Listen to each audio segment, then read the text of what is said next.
Salam aleyküm hormatly dostlar. Arada tırada avalon koydum. Şondan soň tırada 3,5 kemer soranlar kän boldy. Şolar üçin 22-nji ýyl 3,5 motor tiyardy tırada kemeri. Amerikanka. Ýa maşyn degimi öňüniň aşagyndan bolan bir hilek. Motor korobka hiçlik mesele ýok. Öňüne bumper gerek. Şu videoda görýän datdan gerek. Muny ustahana ýerleşdiren taň aýtyp beren ýeke.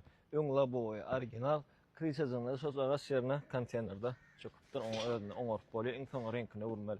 Bu sema assist bez kulçawy dostup bar.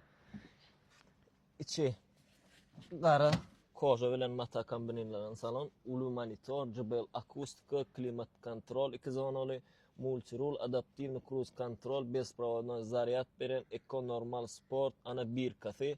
Maşyn 40 näçe probekde. İkinji rýadyny görkedeýin. Rameller gyzyl, ene muňa ünsürmäň aşakda şitasy. Konteynerden düşýär durmasyn. Aýrybaklarına gelsek, zanavyaska aýrybak bilen ýyky sizden aýrybak çykan ýygynyň bumper ýerinde ýok.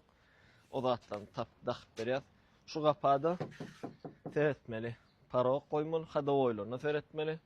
Ütköşk rashot, ütköşk degim ýok şu maşynda. Kim alsa da gowjat taýarlap, renkini uguryp mini bermeli maşyn. Maşyn şu ýagdaýynda bahasy ýokardy ýazylan aşakda telefon belgiden habarlaşsaňyz ben alyp berýär, taýarlap uratyp beren. Esasda kim nereden kimden ne maşyn alsa nesip etsin, jana sag bolsun.